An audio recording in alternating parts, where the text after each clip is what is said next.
Welcome to Session 19, The Cold War, a decades-long standoff between two superpowers that shaped the entire second half of the 20th century, at home and abroad. By the end, you'll understand the ideological conflict at the Cold War's heart, trace its major flashpoints from Korea to Cuba to Vietnam, and connect it to LBJ's Great Society reforms.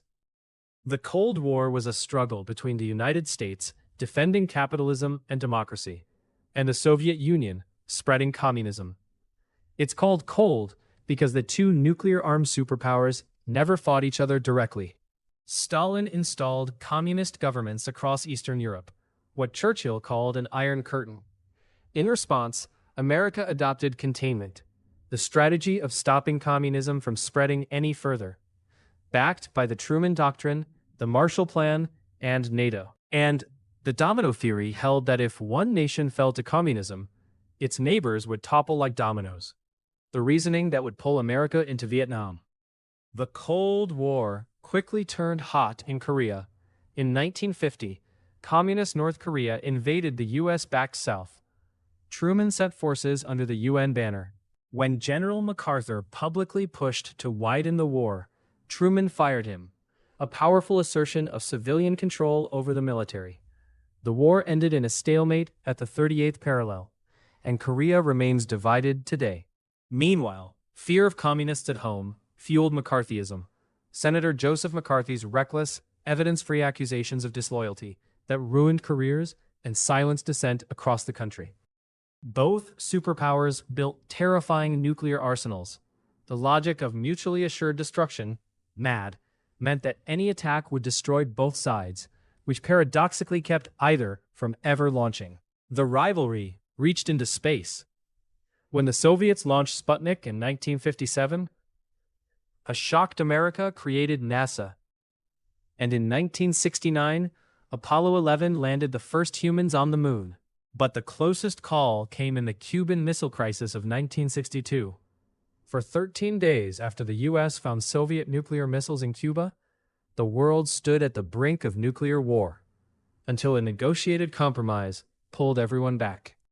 Vietnam became the longest and most divisive American war of the century, a test of containment and the domino theory. The Gulf of Tonkin resolution in 1964 gave President Johnson a near blank check to escalate. The turning point was the Tet Offensive of 1968. It was actually a military defeat for the North, but it shattered the government's claim that the war was nearly won, and American trust collapsed. Massive protests divided the country. The U.S. gradually withdrew, and in 1975, North Vietnam conquered the South. 58,000 Americans had died, and containment had failed in Vietnam. At home, President Lyndon Johnson used huge congressional majorities to pass the Great Society, the most sweeping domestic reforms since the New Deal.